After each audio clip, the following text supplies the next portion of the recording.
तो जो अगला अपना नेक्स्ट टॉपिक है वो है collision.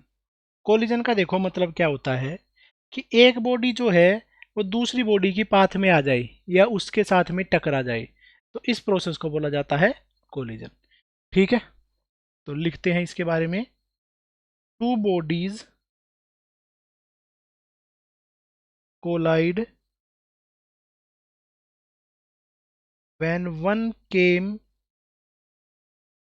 In path of other. जब एक बॉडी दूसरी बॉडी के पाथ में आ जाती है तो उस चीज को बोला जाता है कोलिजन। एक बॉडी दूसरी बॉडी के पाथ में आ गई है।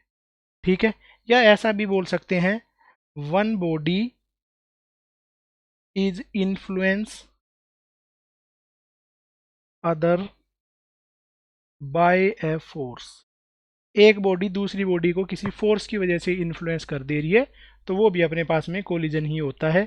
शायद आपस में नहीं भी टकराएं, पर फिर भी उनके बीच में कोलिजन हो जाएगा। जैसे कि आपने केमिस्ट्री में देखा होगा, एटॉमिक स्ट्रक्चर में इस तरीके से गोल्ड न्यूक्लियस था, अल्फा पार्टिकल आ रहा था, तो वो इसके न्यूक्लियस से टकरा नहीं रहा था, बट इस केस में भी उसको कोलिजन बोला जाता था कि उसके इलेक्ट्रिक फील्ड की वजह से उसकी डायरेक्शन चेंज हो गई थी। वो भी एक टाइप से कोलिजन ही है। ठीक है, कोलिजन क्या होता है भाई? कोलिजन होता है process of redistribution of linear momentum. जो लीनियर मोमेंटम है वो रीडिस्ट्रीब्यूट हो जाता है, जो पहले डिस्ट्रीब्यूशन था उससे थोड़ा सा अलग डिस्ट्रीब्यूशन इसका बन जाता है। मतलब कि पहले इसको लिख लेते हैं, it is process of redistribution of linear momentum. तो ये होता है अपने पास में लीनियर मोमेंटम। इसका मतलब है कि लीनियर मोमेंटम जब भी होगा अपने पास में, जब भी कोई कोलिजन होगा, तो उस केस में जो लीनियर मोमेंटम है वो हमेशा कंजर्व रहेगा। इसीलिए इस चीज को बोला जाता है कोलिजन। बेटा तो एनर्जी लॉस के अकॉर्डिंगली जो कोलिजन है उसको तीन कैटेगरीज में डिवाइड किया गया है। 3 टाइप ऑफ कोलिजन। 3 टाइप के जो कोलिजन है उनको डिफाइन किया गया है अकॉर्डिंग टू एनर्जी के अकॉर्डिंगली। ठीक है, तो वो जो 3 कैटेगरी हैं या जो 3 टाइप के कोलिजन है उनके बारे में लिखते हैं। ठीक है, सबसे पहले टाइप का जो कोलिजन है वो होता है बेटा इलास्टिक कोलिजन। सबसे पहले टाइप का कोलिजन है इलास्टिक कोलिजन। Elastic collision. ठीक है, सेकंड टाइप का जो कोलिजन है वो है इनइलास्टिक कोलिजन। Inelastic collision. और थर्ड टाइप का जो कोलिजन है वो है परफेक्टली इनइलास्टिक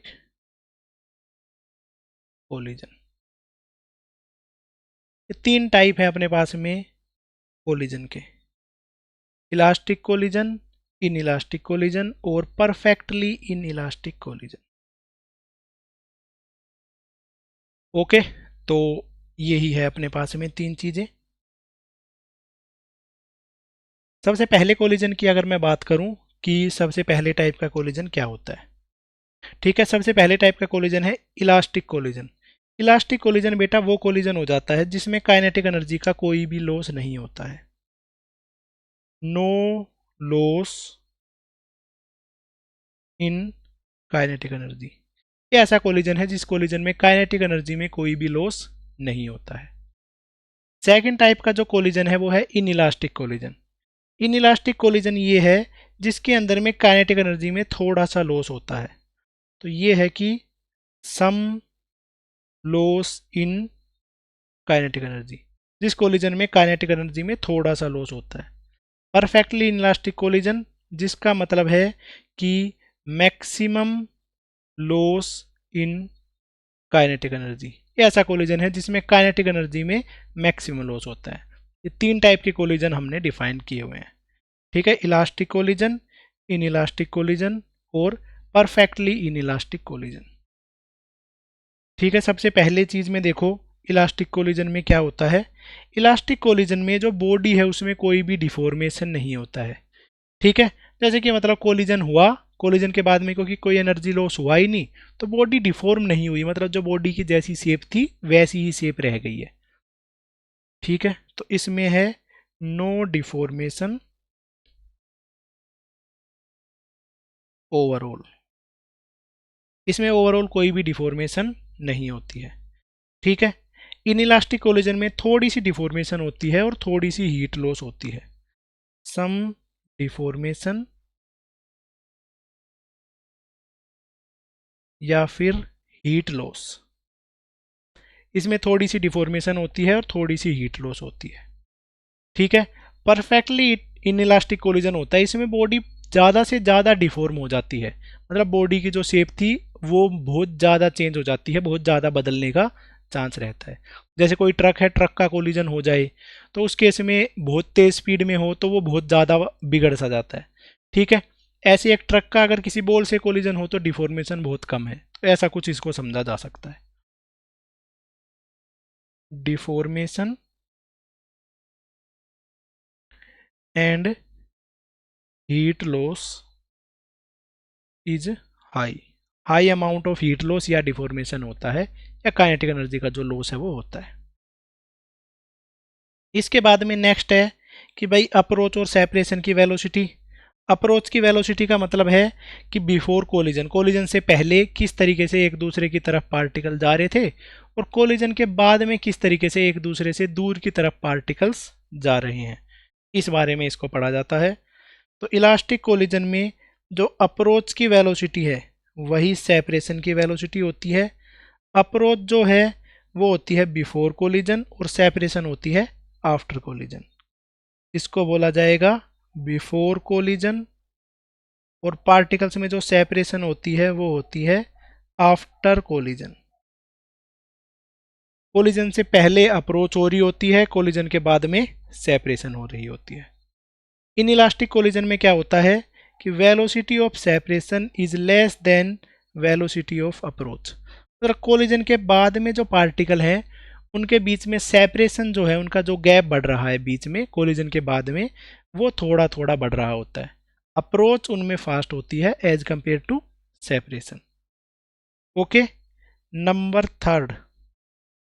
थर्ड है जिसमें वेलोसिटी ऑफ सेपरेशन जीरो हो जाती है, कोलिजन के बाद में दोनों पार्टिकल सेपरेट ही नहीं होते हैं, ऐसा कोलिजन को बोला जाता है परफेक्टली इनइलास्टिक कोलिजन।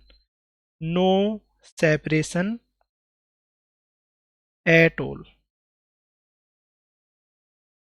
कोलिजन के बाद में जो बॉडीज हैं उनके बीच में सेपरेशन नहीं होता है, तो ऐसे कोलिजन को बोला जाएगा परफेक्टली इनइलास्टिक कोलिजन। ये 3 टाइप के कोलिजन डिफाइन किए जाते हैं। ओके, इनके एग्जाम्पल हैं वो भी बता देता हूं। इलास्टिक कोलिजन जिसमें कोई एनर्जी लॉस ही ना हो, देखो रियल लाइफ में तो हो नहीं सकता है, बट एक कोलिजन है जो हम बहुत बार पढ़ते हैं काइनेटिक थ्योरी ऑफ गैसेज में। ये क्या बताता है, जो भी गैस मॉलिक्यूल्स हैं उनके बीच वाले जो भी कोलिजन है वो हम इलास्टिक मान के चलते हैं कि उनमें कोई भी एनर्जी लॉस नहीं होता है। तो कोलिजन बिटवीन गैसियस स्फीयर, जो गैसियस स्फीयर है या जो गैसियस पार्टिकल है उनके बीच का कोलिजन माना जाता है elastic collision.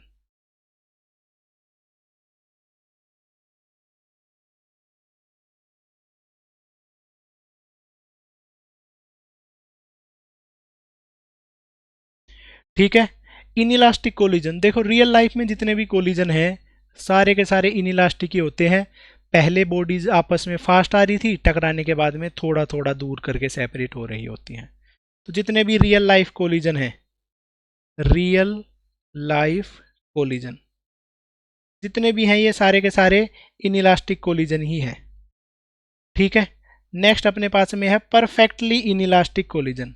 Perfectly inelastic collision मतलब कि दो बॉडी कोलाइड करने के बाद में कभी सेपरेट ही ना हो, ऐसे कोलिजन को बोलेंगे परफेक्टली इनइलास्टिक कोलिजन।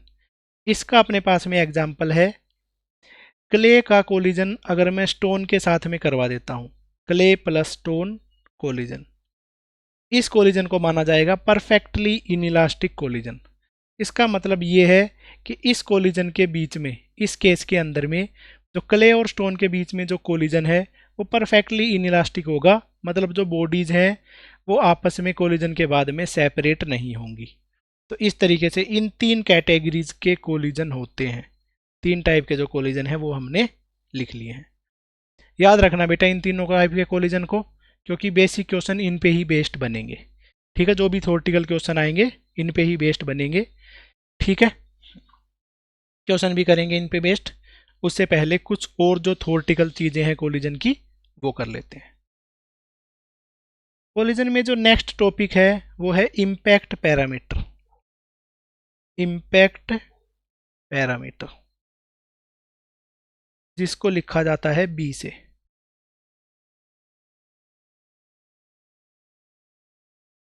ठीक है, ये क्या है कि दो पार्टिकल जब आपस में एक दूसरे की तरफ में या एक दूसरे के रिलेटिवली जब चल रहे होते हैं तब इनके कोलिजन होने वाली लाइन के बीच में जो गैप है उस गैप को बोला जाता है इम्पैक्ट पैरामीटर। ठीक है, प्रॉपर लैंग्वेज में बोलूं तो दो जो पार्टिकल हैं उनकी वेलोसिटीज के बीच में जो परपेंडिकुलर डिस्टेंस है उसको बोलते हैं impact parameter. It is perpendicular distance between velocity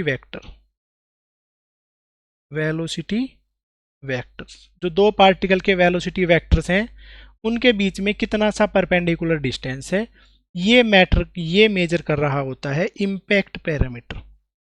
देखो जैसे एक ये पार्टिकल है, एक इसके नीचे ये पार्टिकल है। ये वाला जो पार्टिकल है ये इस डायरेक्शन में v1 वेलोसिटी से जा रहा है, ये पार्टिकल इस डायरेक्शन में v2 वेलोसिटी से जा रहा है।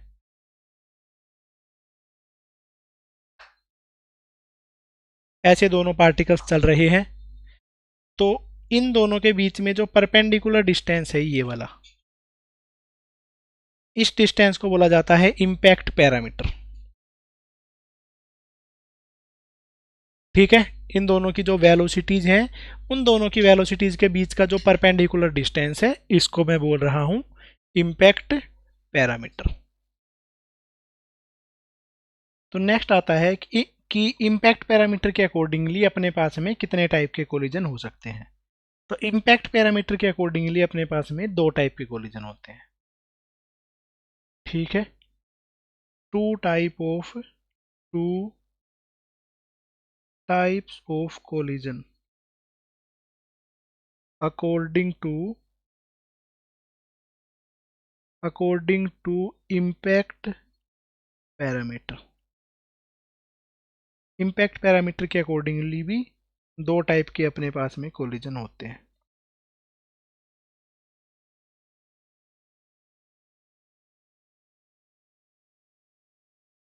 और वो दो टाइप वाले कोलिजन कौन कौन से हैं वो हम निकालते हैं।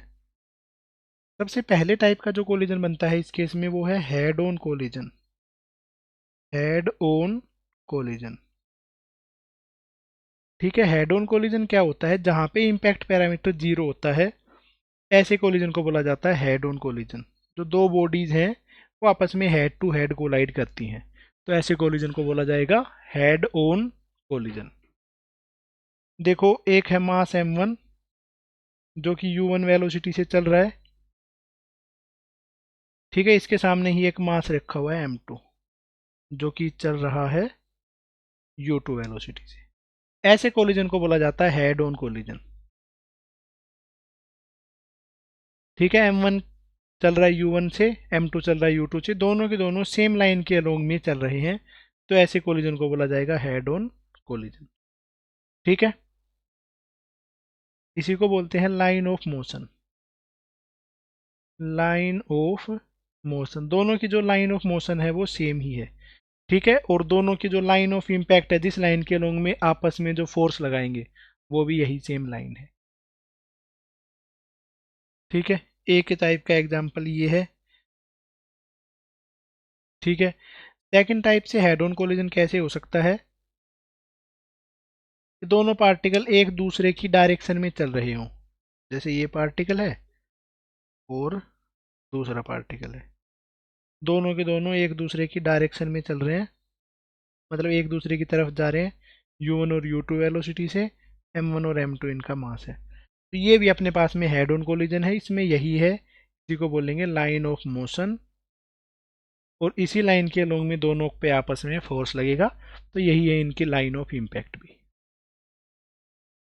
ठीक है, सेकंड टाइप का है जो अपने पास में कोलिजन, वो है ओब्लिक कोलिजन। ओब्लिक कोलिजन, ये अपने पास में ऐसा कोलिजन है जहां पे जो इम्पैक्ट पैरामीटर है वो नॉन जीरो होता है, ऐसे कोलिजन को बोला जाएगा ओब्लिक कोलिजन। ओके, तो इसका समझते हैं।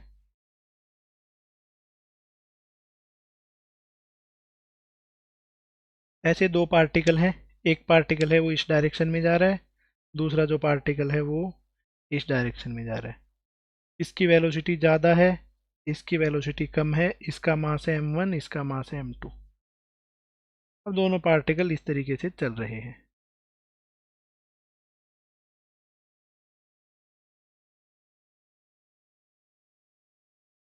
ठीक है, अब देखो, ये पार्टिकल यहाँ पे पहुंचा, जब तक ये पार्टिकल इधर पहुंच चुका था, दोनों के बीच में आपस में कोलिजन हुआ।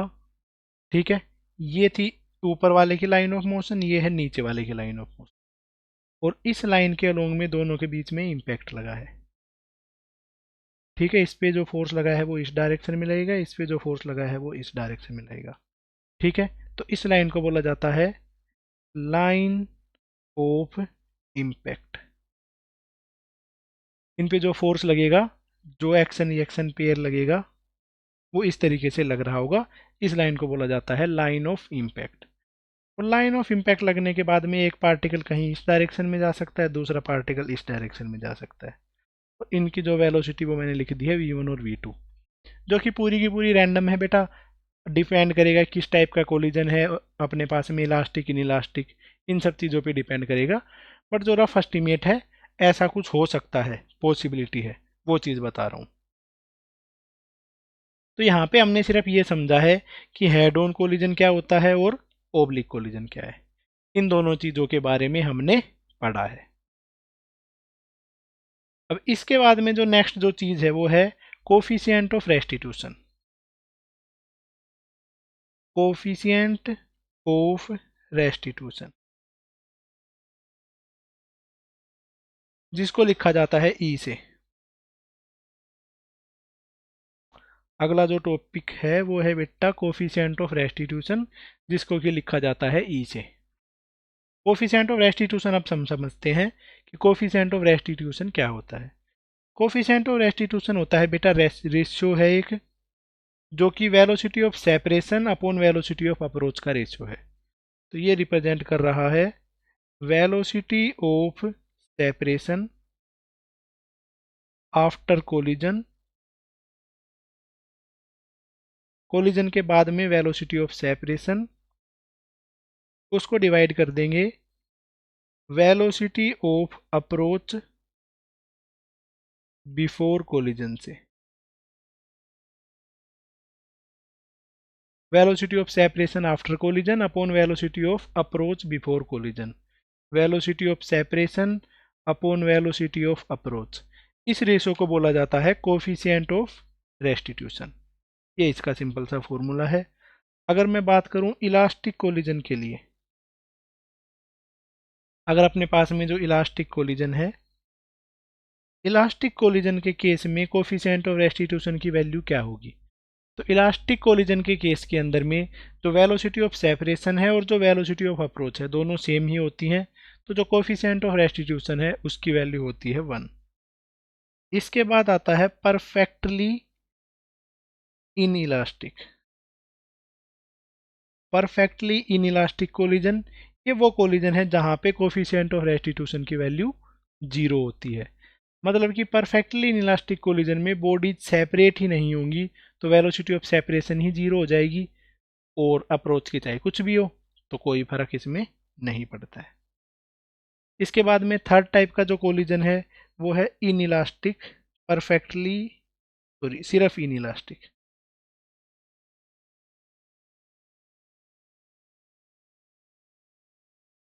Inelastic collision. तो इस केस में जो कोफिशिएंट ऑफ रेस्टिट्यूशन है उसकी वैल्यू होगी 0 से 1 के बीच में, ना तो 0 होगी ना 1 होगी। 0 होती है तब होता है परफेक्टली इनइलास्टिक, 1 होती है तो क्या होता है इलास्टिक कोलिजन, अदरवाइज किसी भी कोलिजन के अंदर में 0 से 1 के बीच में एग्जिस्ट करेगी। इसके बाद में आता है super elastic collision. Next type का जो कोलिजन है वो है सुपर इलास्टिक कोलिजन, जो कि अपने सिलेबस में नहीं है, बट एक चीज़ का ध्यान रखना, इसमें जो कोफिशिएंट ऑफ रेस्टिट्यूशन है उसकी वैल्यू मोर देन 1 होती है, 1 से भी ज़्यादा होती है।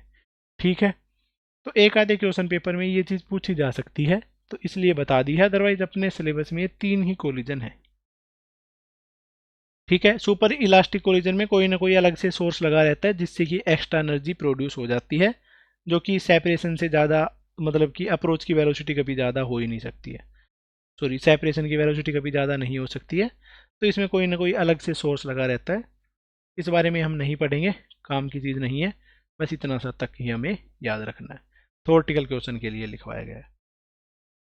अब देखो कोलिजन पे बेस्ड कुछ क्वेश्चंस करते हैं जिससे कि अपने कंसेप्ट में क्लियरिटी आ सके। देखो, टू मास, दो मास है अपने पास में, 2 kg and 4 kg collide elastically. दो मास है जो इलास्टिकली कोलाइड कर चुके हैं।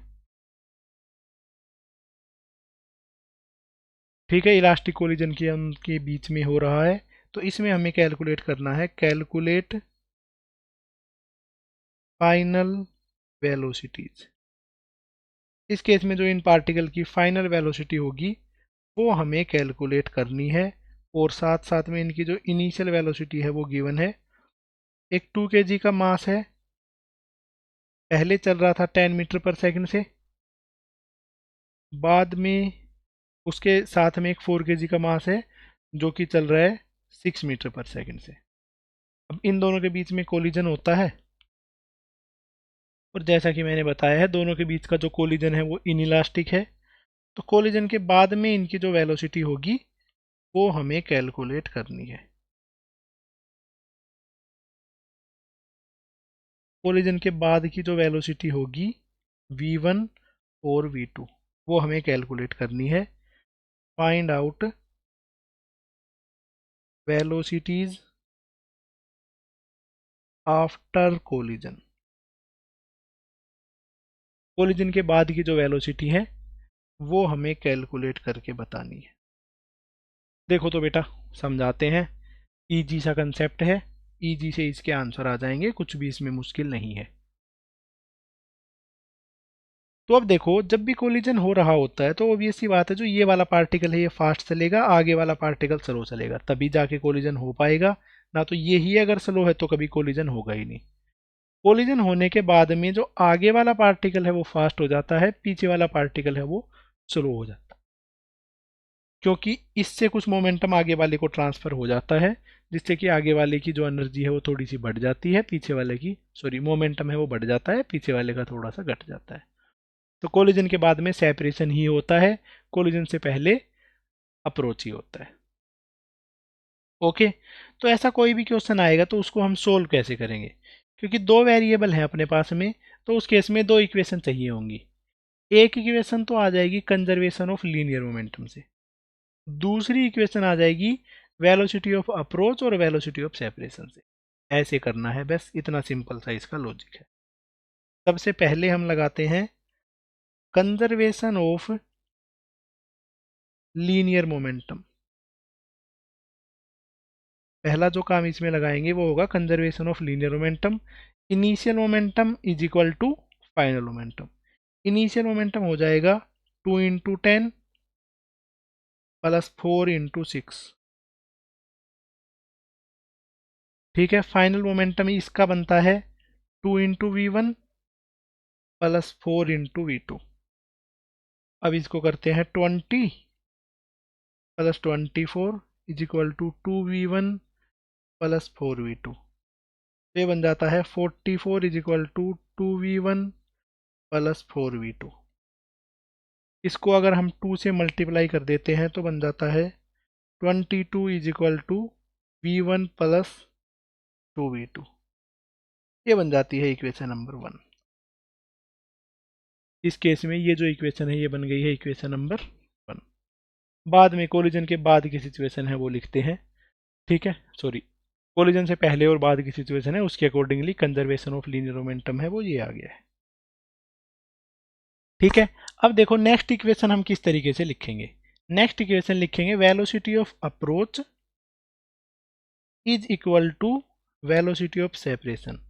किस टाइप का कोलिजन है, इलास्टिक कोलिजन है, तो जो अप्रोच की वेलोसिटी है और सेपरेशन की वेलोसिटी है वो दोनों की सेम ही होगी।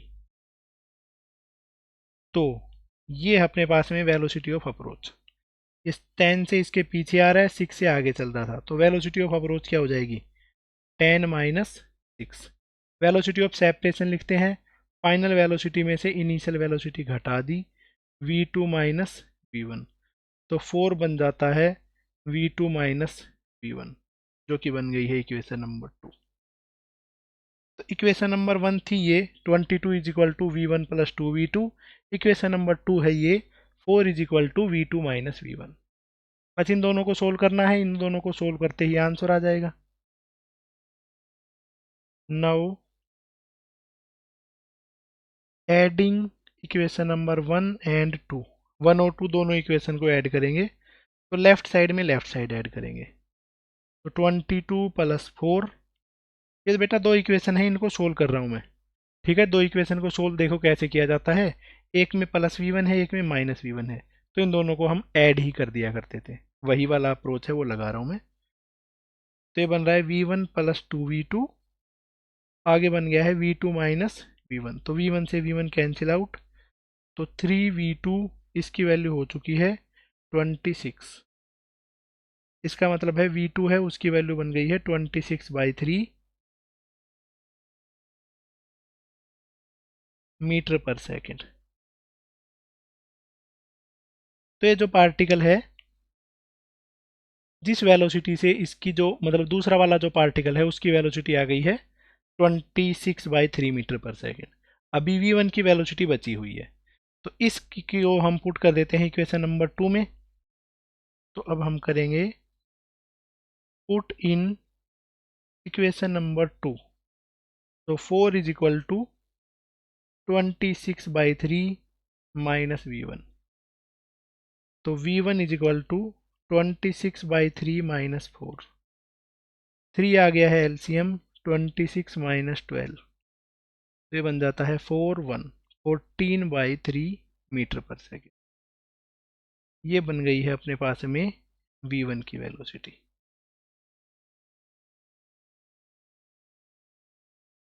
तो जो फर्स्ट पार्टिकल है उसकी वेलोसिटी है 14/3, सेकंड पार्टिकल है उसकी वेलोसिटी है 26/3। इस तरीके से v1 और v2 जो वेलोसिटी है वो दोनों निकल के आ जाती है। यह है दोनों का आंसर। बिल्कुल सिंपल सा सिनेरियो है, सिंपल सा इस पे बेस्ड क्वेश्चन है, ठीक है। नेक्स्ट टाइप का जो क्वेश्चन है कोलिजन पे ही बेस्ड, वो हम करते हैं।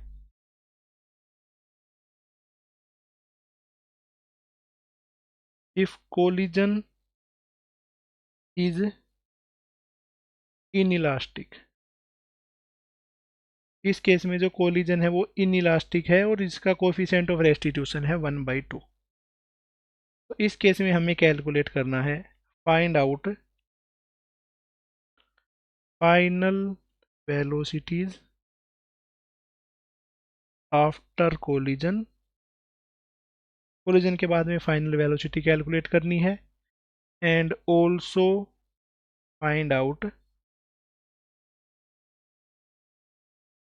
Loss in kinetic energy. इनकी जो काइनेटिक एनर्जी है उसमें कितना सा लॉस होगा वो हमें कैलकुलेट करना है। तो इनिशियली जो मास गिवन है वो है 2, 10 मीटर पर सेकंड से जा रहा है, मास गिवन है 4, 6 मीटर पर सेकंड से जा रहा है। कोलिजन के बाद की वेलोसिटी हमें निकालनी है, ऐसी है अपने पास में, ये ऐसी है,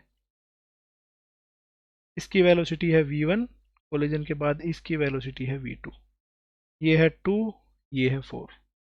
इस तरीके से 2 और 4 ये जो वेलोसिटी है ये हमने लिख दी है। ठीक है, बस इतना सा ही क्वेश्चन है बेटा। अब इसमें हमें कैलकुलेट करना है कितनी अपने पास में लॉस इन काइनेटिक एनर्जी होगी और क्या कोलिजन के बाद की वेलोसिटी है वो होगी। तो करते हैं इस क्वेश्चन का सॉल्यूशन बिल्कुल इजी से तरीके से। तो देखो इसमें वेरिएबल कितने हैं, v1 और v2। तो हमें दो इक्वेशन चाहिए होंगी क्योंकि दो वेरिएबल निकालने हैं। तो एक इक्वेशन तो सिंपली बन जाएगी कंजर्वेशन ऑफ लीनियर मोमेंटम से। कंजर्वेशन ऑफ लीनियर मोमेंटम, इससे अपने पास में एक इक्वेशन बन जाएगी, जितना लीनियर मोमेंटम इनिशियली है उतना ही लीनियर मोमेंटम फाइनली होगा। तो 2 इंटू 10 प्लस 4 इंटू 6, ये बन जाएगा फाइनल मोमेंटम है 2v1 प्लस 4v2। तो 20 plus 24 is equal to 2v1 plus 4v2। तो 44 is equal to 2v1 plus 4v2। ठीक है, तो ये बन जाता है 22, 2 से मैं डिवाइड कर रहा हूँ, is equal to v1 plus 2v2। ये बन गई अपने पास में इक्वेशन नंबर 1। ठीक है, जो कि कंजर्वेशन ऑफ लीनियर मोमेंटम की पहली इक्वेशन है। ओके, बिल्कुल ही डन है यहाँ तक। अब फाइनल जो दूसरी इक्वेशन हमें चाहिए होगी वो इक्वेशन भी किसी तरीके से निकालनी पड़ेगी। तो दूसरी इक्वेशन यहाँ पे निकाली जाएगी कोफिशिएंट ऑफ रेस्टिट्यूशन। तो कोफिशिएंट ऑफ रेस्टिट्यूशन का मतलब होता है velocity of separation upon velocity of approach. यहाँ पे इसकी वैल्यू गिवन है 1/2। सेपरेशन की वेलोसिटी हो जाएगी v2 माइनस v1 और जो अप्रोच है उसकी वेलोसिटी हो जाएगी 10 माइनस 6। तो 10 माइनस 6 जो है वो 4 बनेगा। तो v2 minus V one upon 4 is equal to 1/2। 4 को मैं लेफ्ट में ले आता हूँ तो v2 माइनस वी1 बन जाएगा 2। 4/2 करके ये बन गया है 2। ये बन गई है इक्वेशन नंबर 2। तो ऐसे बनती है इक्वेशन नंबर 1 और इक्वेशन नंबर 2। ठीक है, अब इन दोनों के इक्वेशन को सोल्व करना है, उससे करके आंसर आ जाएगा। तो देखो दोनों की इक्वेशन को कैसे सोल्व किया जाएगा। सोल्व करना बिल्कुल ही आसान है। ठीक है, सिंपल जो तरीका है उससे करते हैं अब। ठीक है, इक्वेशन नंबर 1 और इक्वेशन नंबर 2 को ऐड करना है। तो ये ऐड कैसे किया करते थे, बचपन से ऐसे एडिशन बहुत बार किए हुए हैं। ठीक है, ऐसे दो इक्वेशन हैं उनको एक दूसरे के ऊपर लिखते हैं। ठीक है, इस तरीके से दोनों को जब हम ऐड करेंगे तो प्लस हो जाएगा। तो 22 में 2 ऐड करा तो हो चुका है 24। ठीक है, इस तरफ v1 से v1 कैंसिल आउट हो जाएगा तो ये बन जाएगा 3v2। 3v2 is equal to 24, v2 is equal to 24/3। तो 24/3 है वो अपने पास से बन जाता है 8 मीटर पर सेकेंड। तो जो v2 है वो वेलोसिटी आ गई है 8 मीटर पर सेकेंड। अब हमें निकालना है जो v1 है उसकी वैल्यू क्या होगी। ठीक है, तो v2 तो अपने पास में आ ही चुका है। तो अब इसको कर देते हैं पुट इन इक्वेशन नंबर 2। तो 2 is equal to 8 minus V one. तो v1 को मैं लेफ्ट में ले गया, 2 को मैं राइट में ले गया, तो इसका आंसर आ जाता है 6 मीटर पर सेकेंड। तो जो v1 है उसकी वैल्यू आ गई है 6 मीटर पर सेकेंड। तो इस तरीके से v1 और v2 हैं, इन दोनों की वेलोसिटी आ गई है। ये अपने पास में बन गया इसका फाइनल आंसर। इससे ज़्यादा इसमें कुछ और करने की रिक्वायरमेंट नहीं है। अब अगला जो है क्वेश्चन वो क्या है कि लॉस इन काइनेटिक एनर्जी, इनकी जो काइनेटिक एनर्जी है उसमें लॉस बताना है।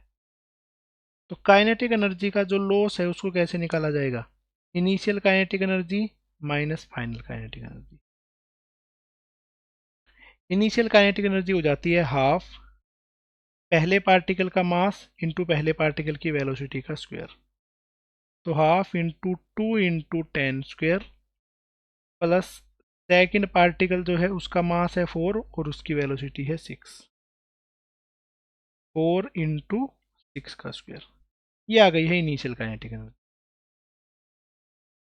ठीक है, अब करते हैं फाइनल काइनेटिक एनर्जी। फाइनल जो 2 kg का पार्टिकल है उसकी वेलोसिटी बन गई है v1, मतलब कि 6 और जो दूसरा पार्टिकल है 4 kg का, उसकी वेलोसिटी बन गई है v2, जो कि है 8 का स्क्वायर। ओके, अब मैं इसको लिखता हूँ, हाफ इंटू 2 से ये बन चुका है 100 प्लस ये बन चुका है 2, तो ये बन जाता है 72 माइनस 2 से 2 कैंसिल आउट, 6 6 जा 36 प्लस 2, तो ये अपने पास ही बन जाता है 128। तो 172 माइनस ये बन जाएगा 164, तो इसका जो आंसर बन जाता है वो है 8 जूल। तो काइनेटिक एनर्जी में जो लॉस हुआ है उसकी वैल्यू है 8 जूल। बिल्कुल सिंपल सा कंसेप्ट है, इससे ज़्यादा इसमें कोई भी कंसेप्ट लगाने की रिक्वायरमेंट नहीं है। Initial kinetic energy, final kinetic energy, initial velocity, final velocity, सब कुछ हमने निकाल दिया है। चलो एक क्वेश्चन और कर लेते हैं। परफेक्टली इनइलास्टिक कोलिजन हो तब क्या सिनेरियो बनेगा, तब अपना आंसर किस तरीके से आएगा।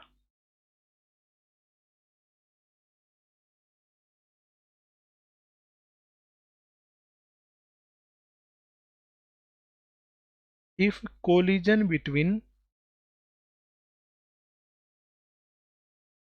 टू पार्टिकल्स इज इनइलास्टिक, दो पार्टिकल है उनके बीच का जो कोलिजन है वो इनइलास्टिक है, then find out final velocity and loss in kinetic energy. तो इसमें हमें फाइनल वेलोसिटी निकालनी है और लॉस इन काइनेटिक एनर्जी निकालनी है। एक पार्टिकल है 2 kg का जो कि चल रहा है 10 मीटर पर सेकंड से, दूसरा पार्टिकल है 3 kg का जो कि चल रहा है 5 मीटर पर सेकंड से।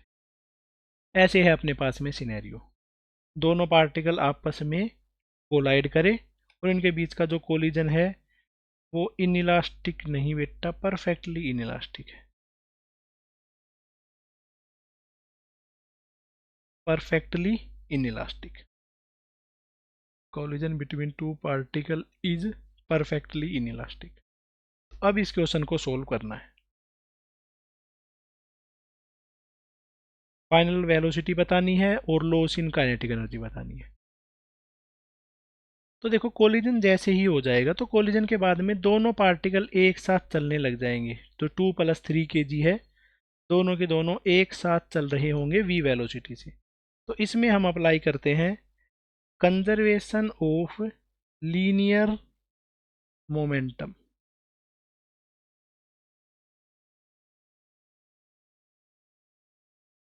इनिशियल मोमेंटम लिखते हैं is equal to final momentum. Final mass हो चुका है 5 और फाइनल वेलोसिटी है v, तो ये बन चुका है 20 + 15 इज इक्वल टू 5v। तो 35 इज इक्वल टू 5v, तो वेलोसिटी है उसकी वैल्यू बन जाती है 35/5, तो 7 मीटर पर सेकंड से दोनों पार्टिकल्स चल रहे होंगे, क्योंकि दोनों की जो वेलोसिटी है वो सेम ही बन जाएगी, सेपरेशन भी नहीं होता है परफेक्टली इनइलास्टिक कोलिजन में। तो इस केस में जो वेलोसिटी है वो निकल के आ गई है। अगली जो चीज़ हम करने वाले हैं वो है loss in kinetic energy. Kinetic energy में जो लॉस हुआ है वो लगाते हैं। Kinetic energy initial minus kinetic energy final. Initial kinetic energy लिखता हूँ हाफ, पहले पार्टिकल का मास है 2 और उसकी वेलोसिटी है 10। अगला जो पार्टिकल है हाफ, उसका मास है 3 और उसकी वेलोसिटी है 5, माइनस हाफ, कंप्लीट जो पार्टिकल बन गया उसका मास है 5 और उसकी वेलोसिटी बन चुकी है 7, तो ये आ जाता है 100 प्लस 75/2 माइनस 245 डिवाइडेड बाई 2। तो इसमें मैं अगर 2 को कॉमन ले लेता हूँ तो बन जाता है 200 प्लस 75 माइनस 245।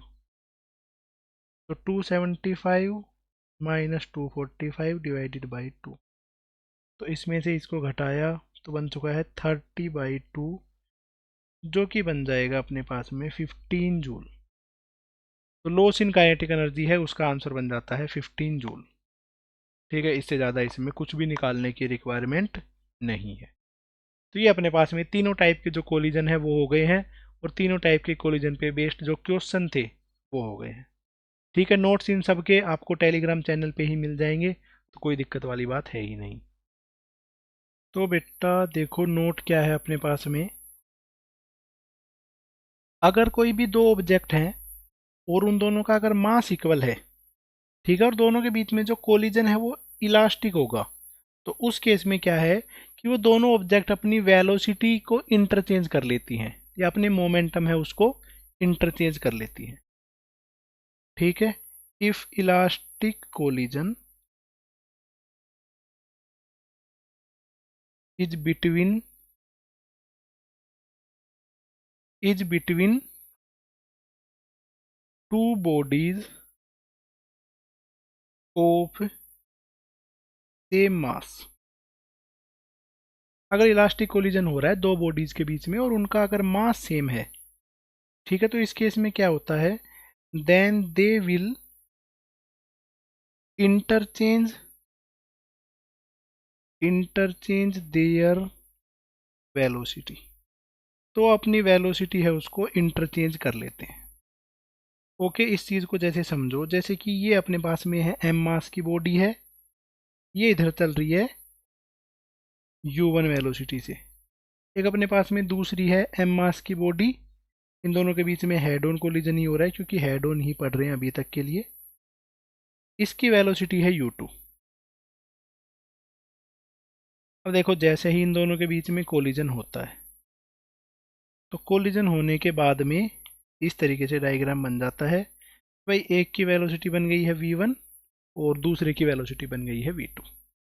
ठीक है, वेट इनको उल्टा लाना सही। ठीक है, पहले वाले की वेलोसिटी जिसकी u1 थी उसकी बन गई है v1, दूसरे की वेलोसिटी जिसकी u2 थी उसकी बन गई है v2। ठीक है, पहले u1 u2 थी, बाद में बन गई है v1 v2। ऐसे इन दोनों की वेलोसिटीज बन गई हैं।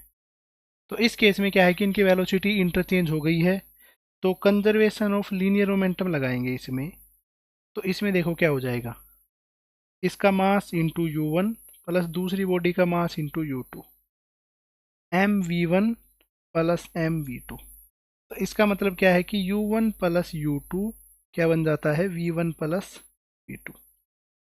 दूसरी इसमें इक्वेशन लगा देते हैं, velocity of separation is equal to velocity of approach. Separation की वेलोसिटी हो जाएगी v2 माइनस v1। ठीक है, तो इसको अपोजिट साइड लिख देते हैं ताकि अपने लिए कंपेयर करना थोड़ा सा इजी हो जाए।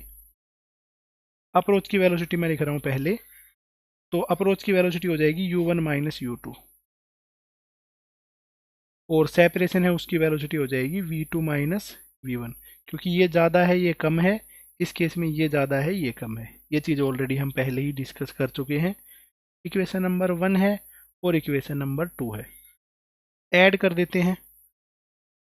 एडिंग इक्वेशन नंबर 1 एंड 2, तो इसमें हो जाता है u1 प्लस u2 में ऐड करते हैं u1 माइनस u2, ये बन जाता है 2u1, और इस तरफ है v1 plus v2, right side में है v2 माइनस v1। ये बेटे गलत लिख दिया था, सही है। अब तो 2u1 है, राइट साइड की देखो अपने पास में v1 से v1 cancel out, is equal to 2v2। तो u1 की वैल्यू बन गई है v2 के इक्वल। ठीक है, इसको हम पुट करते हैं, put in equation number 1। Equation number 1 में पुट करेंगे तो ये अपने पास में u1 और v2 दोनों सेम ही है, तो इन दोनों को कैंसिल कर देते हैं। तो u2 जो है वो किसके इक्वल हो गया है, v1। तो बस ये इतना सा सिंपल सा सिनेरियो बन गया है। इसकी जो वेलोसिटी थी वो इसको मिल गई है, इसकी जो वेलोसिटी थी वो इसको मिल गई है, बस ये इसका आंसर बन जाता है। ठीक है, तो इसका मतलब है एग्जाम्पल के तौर पे अगर मैं लिखना चाहूँ तो आपको जो कंसेप्ट याद रखना है वो क्या है कि अगर ये 4 मीटर पर सेकंड की वेलोसिटी से जा रहा है, दूसरा मास 8 मीटर पर सेकंड की वेलोसिटी से जा रहा है, ठीक है, तो कोलिजन के बाद में क्या होगा, इनकी जो वेलोसिटी है वो इंटरचेंज हो जाएगी। जो इस तरफ वाला है वो 8 से जा रहा होगा, आगे वाला है वो 4 से जा रहा होगा। वेट, उल्टी वेलोसिटी लिख दी है भाई, रुको जरा। अगर इसकी 8 हुई तो ये कोलिजन ही नहीं कर पाएगा। ऑब्वियस सी बात है, आगे वाला स्लो है पीछे वाला फास्ट है, ऐसे कर लो इस एग्जांपल को। इस तरीके से अपने पास में सिनेरियो है, तो इसकी वेलोसिटी एक्सचेंज होके ये बन गई है 4, ये बन गई है 8। ऐसे इस चीज़ को याद रखना है, ठीक है। जो वेलोसिटी पहले थी वो बाद में हो गई है, मतलब कि एक बॉडी ने अपना मोमेंटम दूसरी बॉडी को ट्रांसफर कर दिया है, ठीक है। इस पे बेस्ड एक स्टैंडर्ड सा एग्जांपल है या एक इम्पोर्टेंट सा एग्जांपल है, वो एग्जांपल देखो।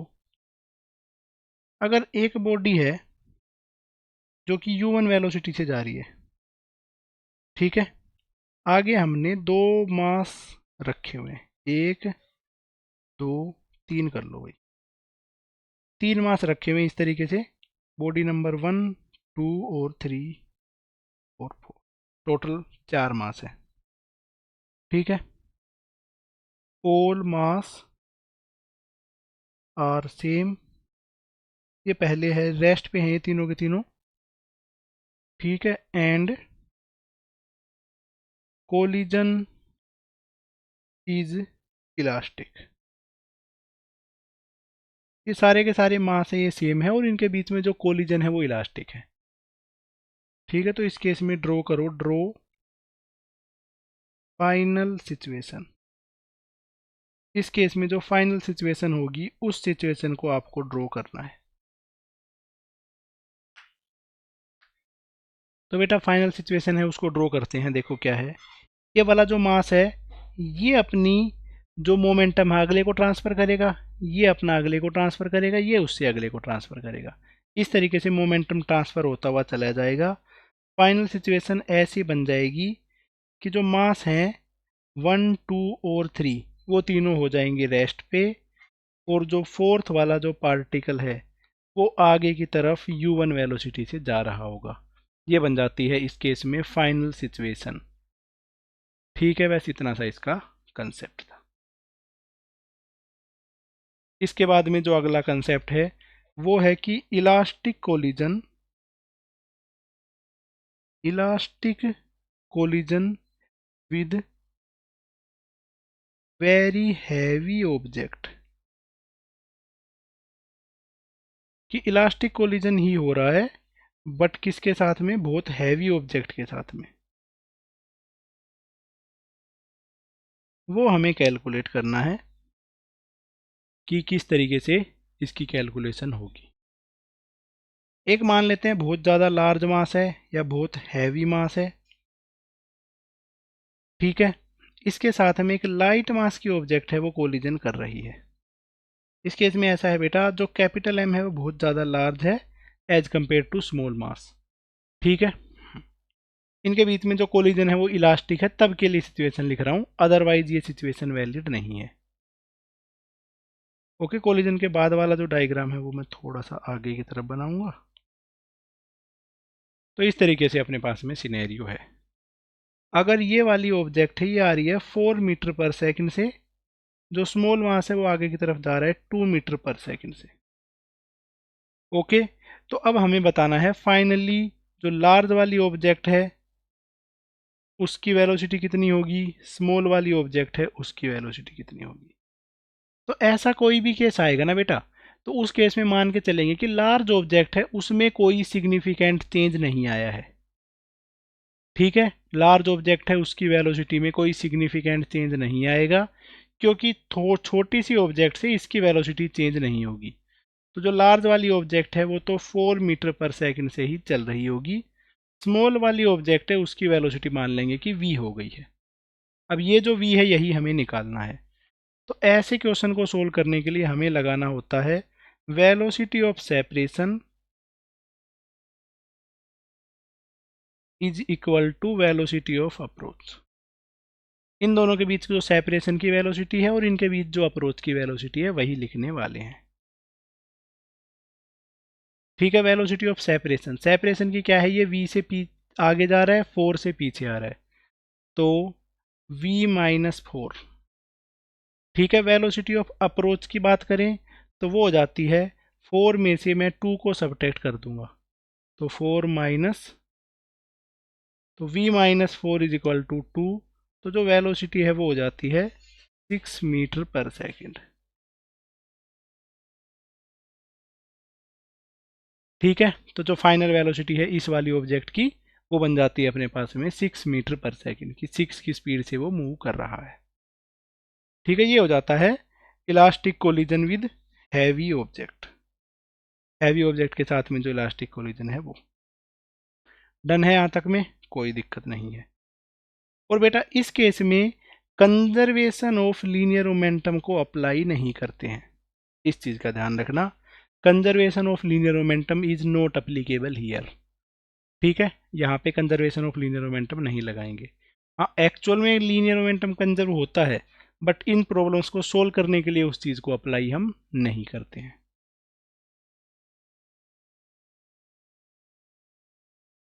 चलो नेक्स्ट है क्वेश्चन, इस पे वेस्ट करते हैं। एक बहुत ज़्यादा लार्ज ऑब्जेक्ट है जिसका मास है m, वो जा रहा है 3 मीटर पर सेकंड से एक लाइट सी ऑब्जेक्ट के साथ पास में, जो कि है अपने पास में बहुत लाइट, जिसका मास है स्मॉल m, और ये आ रहा है इसकी तरफ में 1 मीटर पर सेकंड से।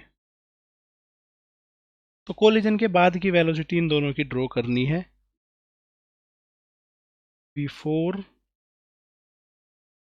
ये अपने पास में सिचुएशन है आफ्टर, आफ्टर की वेलोसिटी इसकी बतानी है। इसकी आफ्टर वाली वेलोसिटी मान लेते हैं कि v हो गई है।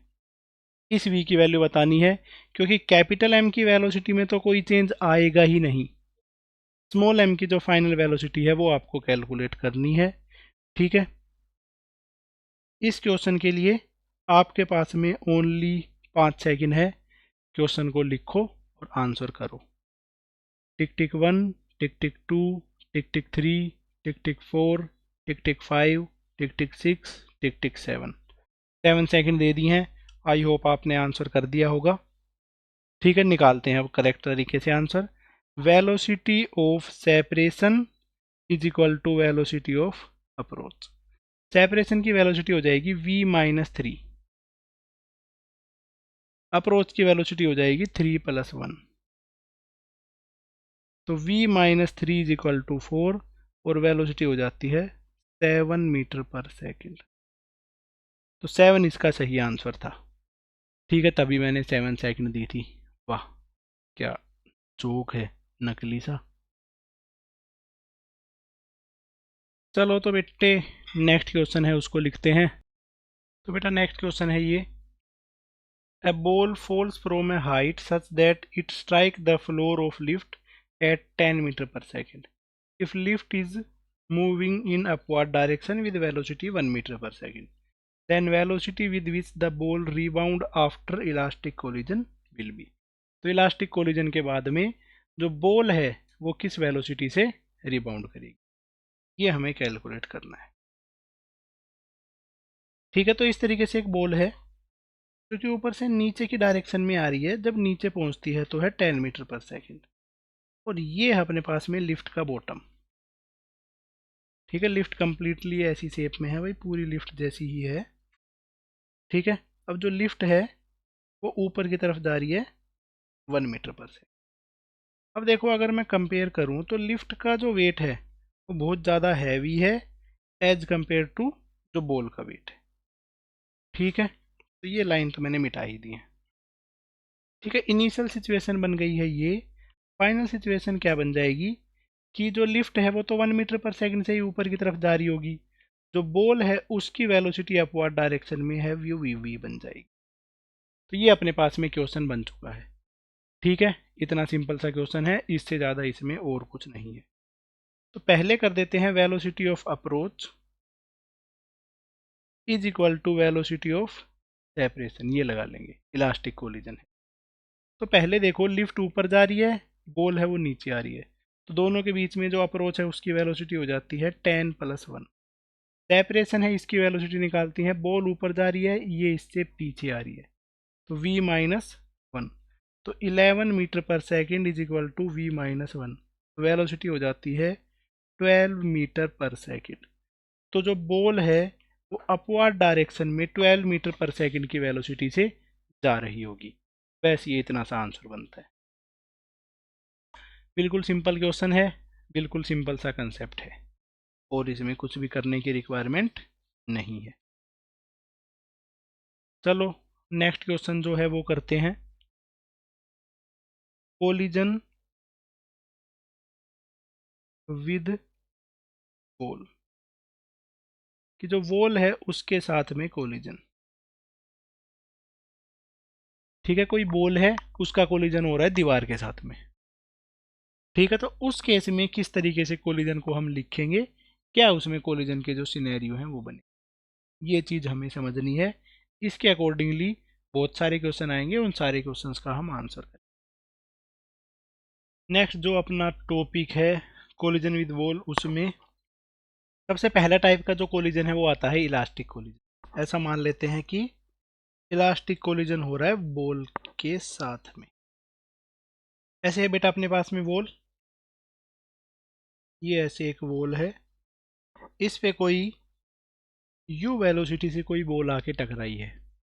तो देखो इलास्टिक कोलिजन है, हमें ऑलरेडी पता है कि इलास्टिक कोलिजन में कोई भी एनर्जी का लॉस नहीं होगा, वेलोसिटी ऑफ सेपरेशन और वेलोसिटी ऑफ अप्रोच सेम ही रहेगी।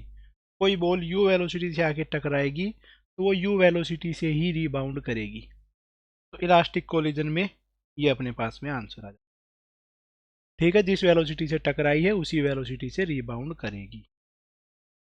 नेक्स्ट इसके बाद में आ जाता है सेकंड केस, कि इन इलास्टिक कोलिजन है और इन इलास्टिक जिसका coefficient of restitution given E है। तो इस केस में किस वेलोसिटी से स्ट्राइक करेगा और किस वेलोसिटी से रिबाउंड करेगा, ये हमें कैलकुलेट करना है। ये अपने पास में कोई सरफेस है, इस सरफेस का जो कोफिशिएंट ऑफ रेस्टिट्यूशन है वो है ई, और ऊपर से डाउनवर्ड डायरेक्शन में कोई बॉल u वेलोसिटी से स्ट्राइक करी है, तो किस वेलोसिटी से रीबाउंड करेगी ये हमें निकालना है। इस केस में हमें v निकालना है बेटा। ठीक है, वॉल जो है, वॉल तो ऑब्वियस सी बात है रेस्ट पे ही है, वॉल का तो कोई दिक्कत वाली बात नहीं है, रेस्ट पे है वॉल। तो इसमें कर देते हैं coefficient of restitution, velocity of separation upon velocity of approach. ये रेस्ट पे थी, इसके तरफ आ रही है u स्पीड से, तो इस केस में जो वेलोसिटी ऑफ अप्रोच है ये हो जाएगी u, और जो बॉल है वो रीबाउंड करेगी v वेलोसिटी से, वो हो जाएगी v वेलोसिटी से जो रीबाउंड करेगी उसकी वैल्यू आ जाएगी e इंटू यू। तो ये आंसर आ जाता है कि जो v वेलोसिटी है वो क्या हो जाती है e इंटू यू। तो इसका मतलब है कोई बॉडी अगर u वेलोसिटी से आ रही है तो वो रीबाउंड करती है e इंटू यू की स्पीड से। Any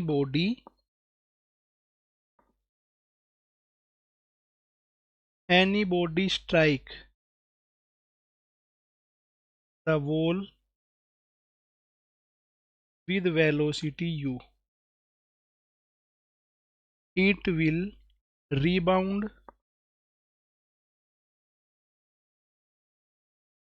with speed u। Perfectly inelastic तो इसमें पढ़ेंगे ही नहीं, क्योंकि परफेक्टली इनइलास्टिक है मतलब कि आई बॉल और चिपक गई, खत्म बात, उसका तो कोई सिनेरियो बनता भी नहीं है, उसका कोई याद रखने का मतलब भी नहीं बनता। अब इस केस में देखो इनइलास्टिक ही अपने पास में एक इंपॉर्टेंट केस बनता है।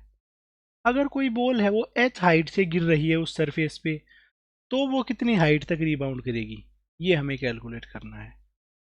ये अगर कोई बॉल है वो h हाइट से गिर रही है, ठीक है, तो वो कितनी हाइट तक के लिए रीबाउंड करेगी वो हमें कैलकुलेट करना है। चलो तो ऐसा क्वेश्चन है वो करते हैं। If a ball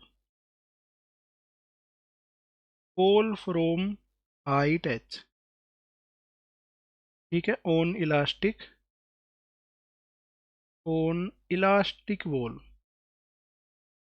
sorry inelastic ball, inelastic ball पे जो बॉल स्ट्राइक करती है, इट विल रीबाउंड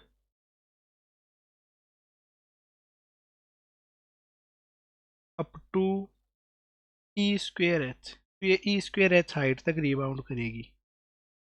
ये है अपने पास में बॉल, मतलब वॉल, इस पे कोई बॉल है, ठीक है, ये बॉल है बेटा एच हाइट से नीचे गिरी है। एच हाइट से कोई भी बॉल नीचे गिरती है तो इसकी यहाँ तक पहुँचते पहुँचते जो वेलोसिटी है वो हो जाती है अंडर रूट 2 GH, ठीक है, जो वेलोसिटी जिससे स्ट्राइक करेगी वो हो जाती है अंडर रूट 2 GH। अब ये जो बॉल है वापिस रिबाउंड करेगी, ठीक है, तो वापिस कितनी वेलोसिटी से रिबाउंड करेगी और कितनी हाइट तक ये जाएगी। तो ऐसा मान लेते हैं इस हाइट एच डैश हाइट तक जा रही है, ठीक है, और ये बॉल कितनी वेलोसिटी से रिबाउंड करेगी, बेटा सिंपल सी बात है, EU वेलोसिटी से रिबाउंड करती है। तो अगर कोई बॉल EU वेलोसिटी से रिबाउंड करती है तो कितनी हाइट तक जाती है, तो उसका आंसर आ जाता है U²/2G, मतलब जिस वेलोसिटी से मूव कर रही है, मतलब जिस वेलोसिटी से स्टार्ट कर रही है उसका स्क्वायर, और उसको डिवाइड कर देते हैं 2G से, तो E इंटू यू, तो ये बन जाता है E², अंडर रूट 2GH का स्क्वायर करेंगे तो क्या आ जाएगा 2GH/2G। तो जिस वेलोसिटी तक रीबाउंड करेगी उसकी वैल्यू हो जाती है E²H। तो कोई भी बॉल अगर H हाइट से गिरेगी तो E²H हाइट तक रीबाउंड करेगी। ओके, इस चीज़ को आपको डायरेक्टली ध्यान रखना है, कोई भी बॉल अगर H हाइट से गिरती है तो वो वापस रिबाउंड कितनी हाइट तक करती है E²H तक। अगर कोई बॉल 2 मीटर से गिरी है तो वो रीबाउंड करेगी 2 मीटर इंटू ई का स्क्वायर, इतनी हाइट तक। क्लियर सी बात है, क्योंकि ई की वैल्यू लेस देन 1 है तो ऑब्वियस सी बात है वो हाइट है वो लेस देन 1 ही रहेगी। ओके, वेलोसिटी है, इनिशियल वेलोसिटी अगर यू से स्ट्राइक कर रही है तो ई यू तक ऊपर जाएगी, हाइट में अगर एच हाइट तक गिर रही है तो E²H हाइट तक वापिस रिबाउंड। ये बनता है अपने पास में सिनेरियो। नेक्स्ट है भाई, इस पे बेस्ड कुछ एग्जांपल है वो करते हैं। इफ है ball fall from height h on inelastic ball, एक बॉल है जो कि h हाइट से फॉल कर रही है इन इलास्टिक बॉल पे of coefficient of restitution E, ठीक है, देन फाइंड आउट, तो उस केस में फाइंड आउट हमें क्या करना है, सबसे पहले impulse imparted on second rebounce, जो दूसरा वाला रिबाउंस था उसमें कितना इम्पल्स इम्पार्ट करेगी। सेकंड हमें निकालना है total distance covered by ball, ball ने कितना डिस्टेंस चला होगा, और total time of ball before stop, तो जो बॉल है उसका स्टॉप होने से पहले कितना टाइम ले लेगी बॉल, ये हमें तीन चीज़ें निकालनी है। तो देखो बेटा इसका सॉल्यूशन कर लेते हैं।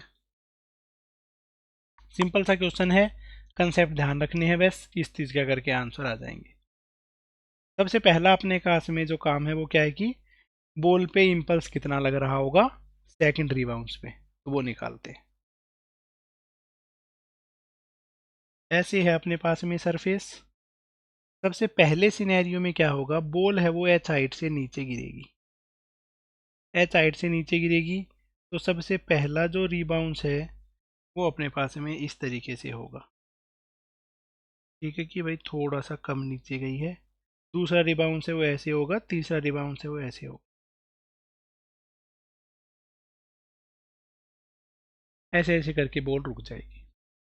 बेटा ये वाला जो है ये है फर्स्ट रिबाउंस, सबसे पहली बार आके स्ट्राइक करना, उसके बाद में रिबाउंड करना, इसको बोला जाता है सेकंड रिबाउंड। ये है अपने पास में दूसरी बार जो बॉल ने रिबाउंड किया है वो। पहली बार जो बॉल नीचे गिरी है वो अपने पास में यू वेलोसिटी से गिरी है, पहले रिबाउंड में उसकी जो वेलोसिटी बन जाएगी EU बनेगी, ठीक है। और क्योंकि EU से ऊपर गई है तो वापस भी EU से ही नीचे गिरेगी, नीचे जो गिरती है वो है EU से। अब जो रिबाउंड करेगी वो होगा E² इंटू यू। क्लियर है, हर बार एक ही से मल्टीप्लाई होती हुई चली जाती है। फर्स्ट रिबाउंड, सेकंड रिबाउंड, इसी के लिए इम्पल्स निकालना है। फर्स्ट जो है क्वेश्चन उसमें इम्पल्स का आंसर हो जाता है change in momentum. Final momentum है वो तो प्लस में है, mass into E² you. Initial momentum है वो अपने पास में डाउनवर्ड डायरेक्शन में है, तो उसको माइनस लिखना पड़ेगा, माइनस E इंटू मास से भी तो मल्टीप्लाई करना है बेटी। इनिशियल मोमेंटम है वो इतना हो गया, final momentum minus initial momentum, बस। तो इसका आंसर आ जाता है MEU, और इधर पे बन जाता है E+1। MEU को कॉमन ले लिया और E+1 बन गया। तो इस केस में जो इम्पल्स है उसका आंसर ये हो जाता है। ओके, बट U तो क्वेश्चन में गिवन ही नहीं था, क्वेश्चन में H की टर्म्स में क्वेश्चन गिवन है। तो सबसे पहली बार जब बॉल H हाइट से गिरती है तो उसकी वेलोसिटी हो जाती है √2gh। तो इसका आंसर आ जाएगा ME√2gh इंटू E+1। ये आंसर आ जाता है इम्पल्स का। इससे ज़्यादा इम्पल्स में और कुछ करने की रिक्वायरमेंट नहीं है। सेकंड आता अपने पास में total distance covered by the ball. Ball total distance कितना कवर करेगी स्टॉप होने से पहले। तो भाई पहली बार जब बॉल गिरी है तो H हाइट से गिरी है, वापिस जब बॉल रिबाउंड कर रही है तो है E²H। इससे अगली बार जो बॉल रिबाउंड कर रही है वो है E⁴ इंटू H। ऐसे ऐसे आगे आगे बढ़ती हुई चली जाएगी। तो अब देखो टोटल डिस्टेंस हम निकालने वाले हैं कि बॉल ने कितना डिस्टेंस चला है टोटल। तो डिस्टेंस है, इसका आंसर हो जाएगा, पहला तो है H, ऊपर से नीचे आना H। अब नीचे से ऊपर जो गया है वो है E²H, वापिस ऊपर से जो नीचे आया है ये है E²H। उसके बाद में नीचे से ऊपर गया है वो है E⁴ इंटू H, ऊपर से नीचे आया है E⁴ इंटू H। ऐसे ऐसे नेक्स्ट होता हुआ चला जाएगा। H+2E²H +2E⁴H up to so on. तो इसमें से पहली टर्म में कुछ नहीं करते हैं, अगली जो टर्म है उनमें से 2E²H मैंने कॉमन ले लिया, तो 1 +E² E⁴ ऐसे ऐसे इसकी नेक्स्ट टर्म होती हुई चली जाएगी। ये अपने पास में बन गया है डिस्टेंस, टोटल जो डिस्टेंस है बॉल का। पर बेटा ये तो अपने पास में एक GP बन गई है, ठीक है। जो सीरीज है उस वाली वीडियो देख सकते हो अगर जिसको नहीं पता है GP क्या होती है, ज्योमेट्रिकल प्रोग्रेशन, ठीक है, नहीं पता है तो उस केस में देखा जा सकता है। तो ये बेटा अपने पास में GP बन गई है जिसकी फर्स्ट टर्म है 1 और हर टर्म में E² से मल्टीप्लाई होता हुआ जा रहा है। तो ऐसे में सम निकालने का तरीका क्या हो जाता है, first term upon 1 minus common ratio, इस तरीके से आंसर निकाला जा सकता है। ये हो जाता है GP का सम, H+2E²H अपॉन 1 माइनस E²। तो इसमें हम एलसीएम ले लेते हैं, 1 minus E², H minus HE² +2E²H। 2E²H में से E²H घटाया तो ये बन जाता है H into H plus E²H upon 1 minus E²। H को मैं कॉमन ले लेता हूँ, 1 +E² अपॉन 1 माइनस E। ये हो जाता है अपने पास में टोटल डिस्टेंस जो बॉल ने मूव किया है वो। सिंपल सा रिजल्ट है, इसी तरीके से कोई भी आंसर निकालना पड़ सकता है, आ सकता है एग्जाम में, क्योंकि एक इम्पोर्टेंट कंसेप्ट है। ओके। डिस्टेंस तो हमने निकाल लिया, डिस्टेंस के बाद में निकालना है टोटल टाइम, बॉल को टोटल कितना टाइम लगेगा स्टॉप होने से पहले। सिमिलर तरीके से ही टाइम लिख लेंगे, टोटल टाइम। पहली जब बॉल गिर रही है ऊपर से नीचे तक, तो उस केस में उसको कितना सा टाइम लग रहा है। कोई भी बॉल अगर h हाइट से ऊपर से नीचे गिरती है तो उसको जो टाइम लगता है उसकी वैल्यू क्या होती है, अंडर रूट ऑफ 2h/g। अब जो बॉल है वो नीचे से ऊपर की तरफ जाएगी। ओके, बिल्कुल डन है। यहाँ से लेकर यहाँ तक जाने में उसको कितना सा टाइम लगेगा, under root of 2e² h/g plus ऊपर से वापस नीचे गिरने में भी सेम ही टाइम लगेगा, 2e² h/g plus under root of 2e⁴h/g। इसके बाद में नेक्स्ट स्टेप में भी यही टाइम लगेगा, 2e⁴ h/g। ऐसे ऐसे नेक्स्ट टर्म बनती हुई चली जाएंगी। तो ऐसा जो भी क्वेश्चन है उसमें से मैं अंडर रूट ऑफ 2h/g तो ले लिया है कॉमन। ठीक है, पहली वाली टर्म में से कुछ कॉमन नहीं लिया है। दूसरी, हर टर्म इससे आगे वाली दो दो बार एग्जिस्ट कर रही हैं, 2e²h/g 2 इंटू 2e⁴h/g, ऐसे ऐसे करके नेक्स्ट टर्म बनती हुई जा रही हैं। ओके, तो ये अपने पास में बन गया है scenario. Under root of 2h/g, इसमें कोई दिक्कत नहीं है। इससे नेक्स्ट जो भी टर्म है उनमें से मैं कॉमन ले लेता हूँ, 2 इंटू 2h/g। ठीक है, साथ साथ में e² को भी कॉमन ले लिया।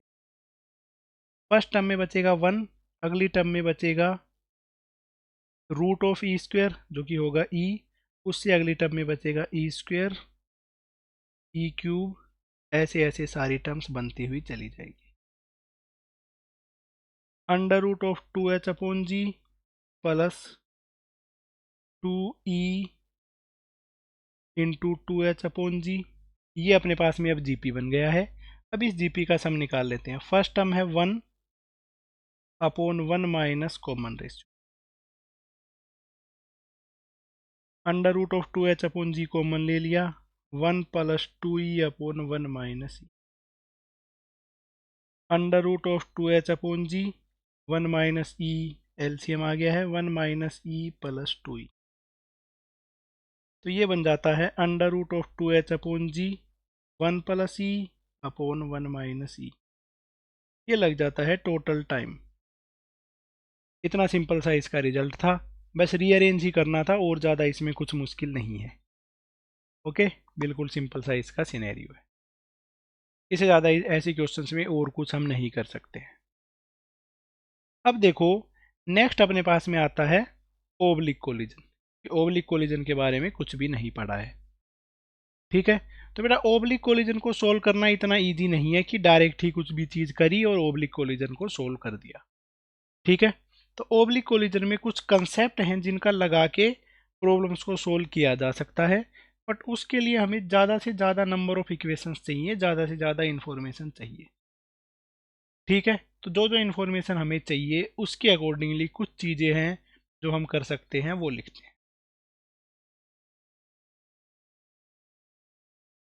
ओब्लिक कोलिजन,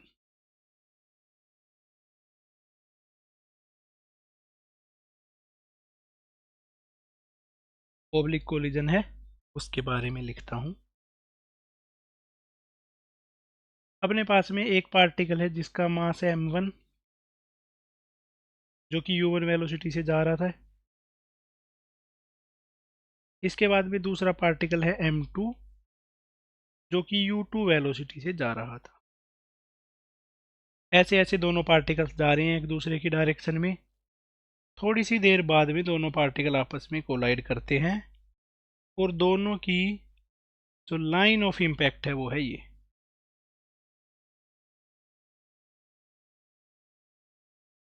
दोनों की जो लाइन ऑफ इम्पैक्ट है वो है ये। एक पार्टिकल है वो इस तरफ कहीं पे चला गया, दूसरा पार्टिकल है वो इस तरफ। इस पार्टिकल की वेलोसिटी हो गई है इस डायरेक्शन में v1, दूसरे पार्टिकल की जो वेलोसिटी हो गई है वो इस डायरेक्शन में हो गई है v2। ऊपर की वेलोसिटी है भाई v1, नीचे की वेलोसिटी है v2। ऐसे कुछ हमने इक्वेशन मान ली है। ये वाला जो है वो हॉरिजॉन्टल से बना रहा है एंगल अल्फा, ये जो हॉरिजॉन्टल से एंगल बना रहा है ये है बीटा। ऐसे होता है अपने पास में ओब्लिक कोलिजन। कोई भी पार्टिकल किसी भी डायरेक्शन में जा सकता है, उसके अकॉर्डिंगली ही उनका एंगल और ये सब चीज़ें उसकी बनती हैं। प्रॉपर है, इजी है, डायरेक्शन लिख दी है, कोई दिक्कत वाली बात तो नहीं है। अब देखो इसको सोल्व करने के लिए, क्योंकि इसमें वेरिएबल कितने हैं, एक तो ये v1 है, एक ये v2 है, ये नहीं पता है, एंगल अल्फा और बीटा, चार वेरिएबल हैं अपने पास में। चार वेरिएबल के लिए चार के इक्वेशन चाहिए हमें। तो जो चार इक्वेशन है वो बता सकता हूँ। एक इक्वेशन बनेगी कंजर्वेशन ऑफ लीनियर मोमेंटम की एक्स डायरेक्शन में। वो इक्वेशन क्या बनेगी, इस पार्टिकल का मोमेंटम एक्स डायरेक्शन में, दूसरे पार्टिकल का मोमेंटम एक्स डायरेक्शन में, इसका मोमेंटम एक्स डायरेक्शन में, इसका मास है m1, एक्स डायरेक्शन में इसकी वेलोसिटी है v1 कोस अल्फा, इस पार्टिकल का मास है m2 और इसकी एक्स डायरेक्शन में जो वेलोसिटी है वो v2 कोस बीटा है, v2 कोस बीटा। इस तरीके से एक्स डायरेक्शन में जो कंजर्वेशन ऑफ लीनियर मोमेंटम है उसकी इक्वेशन बन गई है। सिमिलरली दूसरी इक्वेशन हम बनाएंगे conservation of linear momentum in y direction. Y direction में क्या कंजर्वेशन ऑफ लीनियर मोमेंटम होगा। इनिशियल मोमेंटम जो है वाई डायरेक्शन में कुछ भी नहीं है, कोई भी पार्टिकल वाई में नहीं जा रहा है। m1 वाले पार्टिकल की वाई डायरेक्शन में जो वेलोसिटी है वो क्या होगी, v1 का साइन अल्फा, तो m1 into V1 sine alpha. दूसरा जो m2 वाला पार्टिकल है उसकी वेलोसिटी क्या होगी, देखो उसकी नीचे की डायरेक्शन में हो जाएगी v2 साइन बीटा, तो minus m2 v2 sign beta. नीचे की डायरेक्शन में है इसलिए उसको माइनस में लिखा, माइनस वाई की तरफ है इसलिए। तो एक्स और वाई डायरेक्शन में अपने पास में दो इक्वेशन आ गई हैं।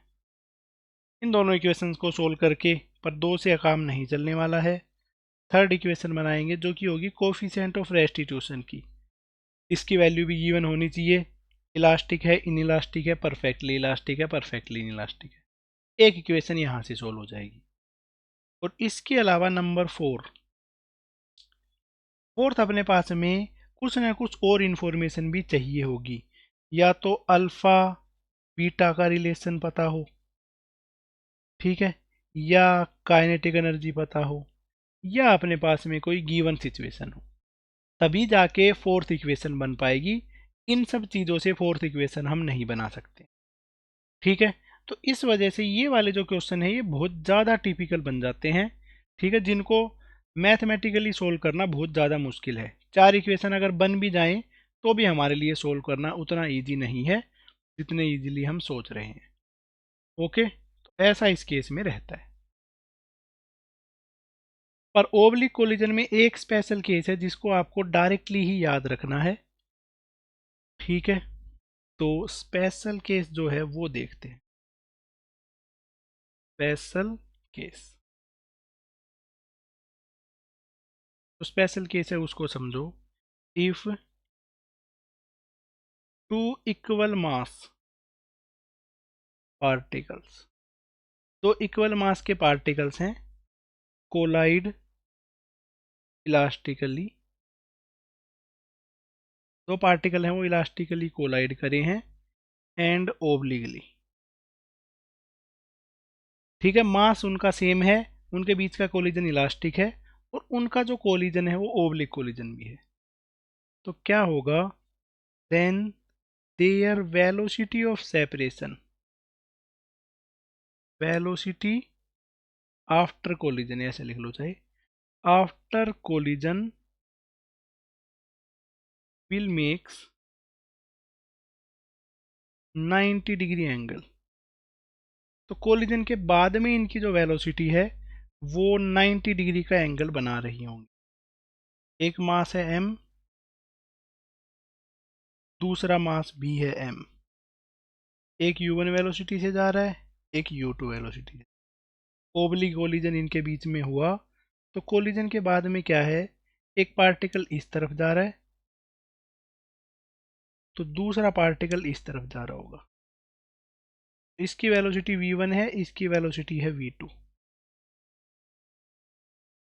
तो इन दोनों के बीच में जो एंगल है, इन दोनों की वेलोसिटीज के बीच में एंगल है, या इन दोनों के जो मोमेंटम है उसके बीच में एंगल है, वो एंगल बनेगा 90 डिग्री। इन दोनों के बीच का जो एंगल बनेगा वो एंगल होगा 90 डिग्री। ये अपने पास में एक स्पेशल केस आता है जिससे मोस्ट ऑफ प्रॉब्लम्स हैं उनको सोल्व किया जा सकता है। यही अपने लिए इम्पोर्टेंट केस है वो बनेगा।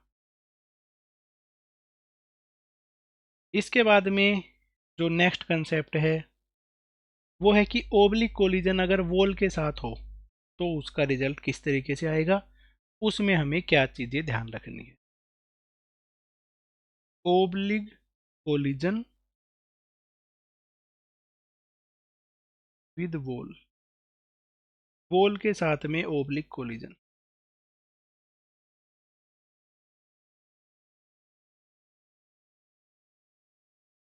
ठीक है, इस तरीके से है अपने पास में एक वॉल,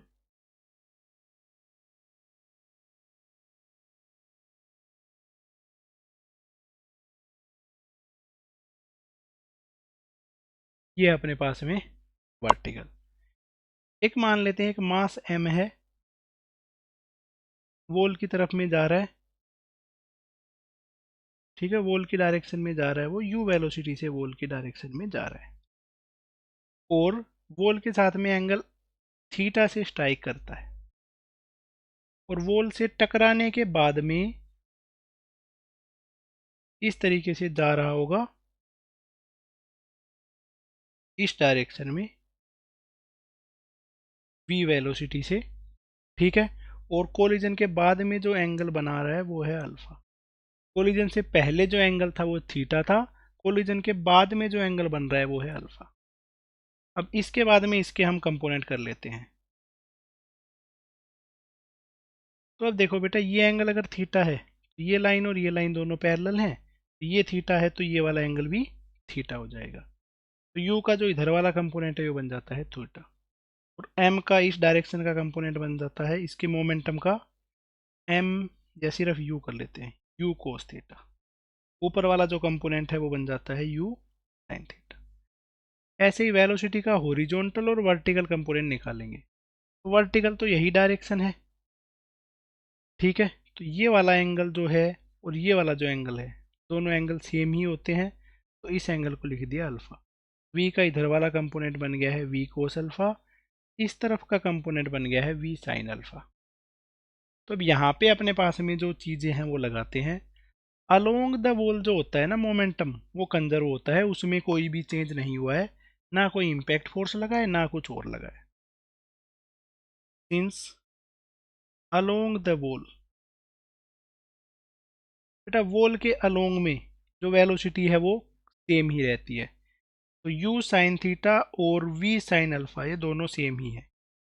तो u sine theta is equal to v sine alpha, ये बन जाती है अपने पास में इक्वेशन नंबर 1। ठीक है, अब हम लगाते हैं नॉर्मल टू द वॉल।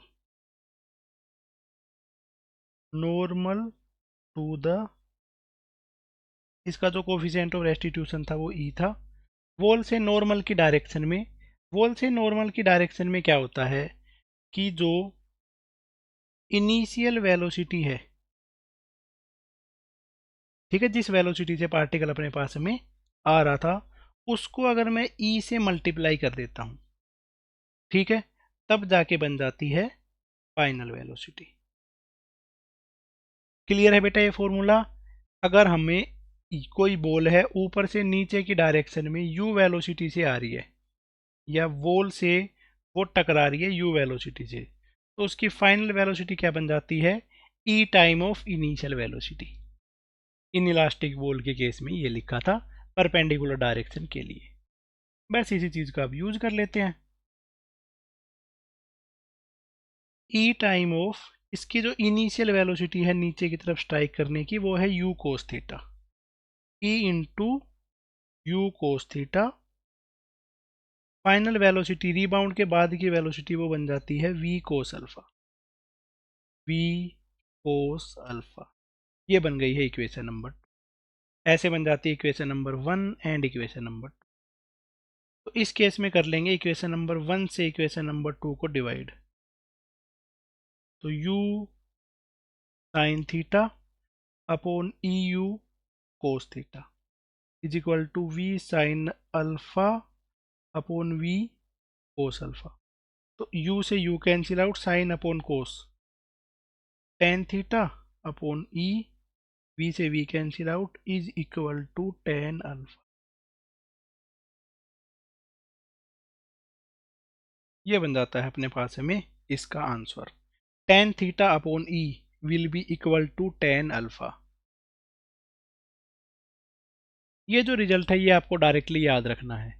अगर कोई बोल है उसका कोफिशिएंट ऑफ रेस्टिट्यूशन अगर ई है, वहाँ पे कोई बोल अगर एंगल थीटा पे आ रही है और अल्फा से रिबाउंड कर रही है, तो उसमें tan theta upon e is equal to tan alpha, ये कंडीशन फॉलो करी जाएगी। बिल्कुल सिंपल सा कंसेप्ट है, इजी सा कंसेप्ट है। चलो भाई और क्वेश्चन करते हैं इस कंसेप्ट पे बेस्ड। एक दो क्वेश्चन हैं इन कंसेप्ट पे बेस्ड। एक बेटा इस एक्सिस को मैंने बोल दिया है वाई एक्सिस, इस तरफ को बोल दिया है मैंने माइनस एक्स। एक ऐसा सा इंक्लाइन प्लेन हमने बना रखा है जो कि एंगल बना रहा है 60 डिग्री। ओके, एक बॉल है इस तरफ की डायरेक्शन में आई है, ठीक है, इस तरफ की डायरेक्शन में आई है बॉल। यहाँ से अपने पास में बॉल ने स्ट्राइक किया और स्ट्राइक करने के बाद में इस तरीके से वर्टिकल डायरेक्शन में चली गई। ठीक है, find out coefficient of restitution E of this surface. ये जो अपने पास में सरफेस है, इस सरफेस का कोफिशिएंट ऑफ रेस्टिट्यूशन हमें कैलकुलेट करना है। भाई ऐसे क्वेश्चन में हम कुछ नहीं कर सकते हैं, सिंपली एक ही फॉर्मूला लगा सकते हैं, tan theta upon e is equal to tan alpha. Tan theta upon E will be equal to tan alpha. ऐसे अपने पास में है, इस सरफेस पे मैंने नॉर्मल बना दिया है। तो देखो ये वाली लाइन और ये वाली लाइन दोनों पैरेलल है, ये एंगल 60 है तो ये एंगल क्या बन जाएगा 60। ये अपने पास में नॉर्मल है, इतना सा जो बचा हुआ एंगल है वो बन जाता है 30 डिग्री। ओके, अब ये दोनों जो टोटल हैं, ठीक है, पहले ये समझो ये वाला जो एंगल है ये बना है 60, टोटल जो एंगल था वो 90 था क्योंकि ये नॉर्मल ही बना है वॉल पे, तो इसलिए ये एंगल हो गया है 30। अब ये लाइन और ये लाइन दोनों परपेंडिकुलर हैं, एक एंगल 30 है तो एक एंगल क्या बन जाता है 60 डिग्री। तो जो एंगल थीटा है जिस पे स्ट्राइक करी थी वो था 30, और जो एंगल है दूसरा उसकी वैल्यू है 60, जिस पे रिबाउंड कर रही है वो है 60। बस इस फॉर्मूले में पुट कर देंगे, tan 30 upon E will be equal to tan 60। Tan 30 को मैंने लिख दिया है 1 upon under root 3 e is equal to 1 by root 3। E को मैं लेफ्ट में ले गया, ई को मैं राइट में ले गया, 1 अपॉन रूट 3 और 1 अपॉन रूट 3 दोनों लेफ्ट में आ गए। तो यहाँ पे जो कोफिशिएंट ऑफ रेस्टिट्यूशन है उसकी वैल्यू आ जाती है 1 अपॉन अंडर रूट 3। ये अपने पास में हो जाता है इसका कोफिशिएंट ऑफ रेस्टिट्यूशन, यही हमें निकालना था। चलो एक और क्वेश्चन है इसी पे बेस्ड, उस क्वेश्चन को करते हैं। ये अपने पास में question, a ball is bouncing down on the set of stairs. एक बॉल है किसी स्टेयर्स पे बाउंस करती हुई जा रही है, कोफिशिएंट ऑफ रेस्टिट्यूशन है वहाँ का E, the height of each step is D. हर स्टेप की जो हाइट है वो डी है। और बॉल जो है वो हर स्टेप पे बाउंस कर रही है। After bounce the ball rebound H height H about the next lower step से एच हाइट तक रिबाउंड करती है। हर किसी की विड्थ को नेग्लेक्ट करना है एच के रेस्पेक्ट में, तो उस केस में सब के सब कोलिजन हेड ऑन है। तो हमें ये बताना है कि कौन सा जो ऑप्शन है वो करेक्ट है, कौन सा जो रिलेशन है वो करेक्ट है। चलो तो बेटा इसमें स्टेयर्स बनाता हूँ। इस तरीके से हैं अपने पास में स्टेयर्स। ठीक है, हर कोई स्टेयर है उसकी हाइट है डी। ठीक है, बॉल है मान लेते हैं किसी हाइट से गिरी है और यहाँ पे उसने रिबाउंड किया है इस तरीके से। ओके, ये अपने पास में ऊपर से नीचे किसी तरीके से गिरी होगी और यहाँ पे इसने जो रिबाउंड किया है वो किया है एच हाइट तक। ठीक है, ये वाला जो स्टेप है इसकी हाइट है डी और इसने जो रीबाउंड किया है वो क्या है कि H about the next lower step. अच्छा, अगला जो लोअर स्टेप है उससे एच हाइट तक इसने रीबाउंड किया है। ओके, तो यहाँ तक का सिनेरियो सही है। इससे अगला स्टेप बेटा बनाता हूँ। ठीक है, तो यहाँ से जो बॉल है वो अपने पास में ऊपर की डायरेक्शन में जाएगी ऐसे कुछ करके, फिर अपने पास में वापस में ये एच हाइट तक रिबाउंड करेगी। चलो, ये जो हाइट है ये है डी। तो अब अपने पास में इस तरीके का जो सिनेरियो है वो बन गया है। ठीक है, अब देखो इस केस में क्या है। अगर मैं ये वाला स्टेप कंसिडर करके चलता हूँ, ये एक, ठीक है, इस केस में जो बॉल है, ठीक है, या इसकी बजाय ये चल के चल लेते हैं, हाँ ये, ठीक है, जो बॉल है वो गिर कितनी हाइट से रही है, एच हाइट से गिर रही है ये जो बॉल है ये। एच को भाई इधर लिख देता हूँ ताकि तुम्हारे लिए समझना आसान रहे। अब बेटा जो बॉल है वो गिर रही है वो है एच हाइट से, रीबाउंड कर रही है वो है इतनी सी हाइट। तो जो इतना सा लेवल है इसकी वैल्यू क्या होगी, तो यहाँ से लेकर यहाँ तक है एच, ये है डी, तो जो इतनी सी वैल्यू है ये है एच माइनस डी। तो अगर कोई बॉल एच हाइट से गिर रही है तो वो कितनी हाइट तक रिबाउंड करती है, वो रिबाउंड करती है ई स्क्वेयर एच तक। ई स्क्वेयर एच तक रिबाउंड करेगी, मतलब कि ई स्क्वेयर एच ही एच माइनस डी के इक्वल है। ये अपने पास में सिनेरियो बन गया है। अब तो अपने लिए कुछ मुश्किल बचा ही नहीं है। ठीक है, एच जो है उसको मैं राइट साइड में लेके चला जाता हूँ। E square is equal to H upon H one बन जाएगा, डी अपॉन एच। तो डी अपॉन एच की वैल्यू हो जाती है वन माइनस ई स्क्वेयर। इसका रेसिप्रोकल निकालेंगे तो एच अपॉन डी बनेगा जो कि हो जाएगा वन माइनस ई स्क्वेयर। ये इस केस में करेक्ट आंसर बन जाता है। बस इतना सा इसका आंसर है, इससे ज़्यादा इसमें और कुछ करने की रिक्वायरमेंट नहीं थी। ठीक है, वर्क एनर्जी एंड पावर में इतने ही क्वेश्चन हैं, यही इसका चैप्टर ख़त्म हो गया है। इससे ज़्यादा हम इसमें और कुछ नहीं करेंगे। ठीक है, इस पे बेस्ड एक क्वेश्चन प्रैक्टिस की वीडियो आएगी जिसमें हम अलग से इसके क्वेश्चन प्रैक्टिस कर रहे होंगे। उस वीडियो पे ज़रूर से ध्यान रखना।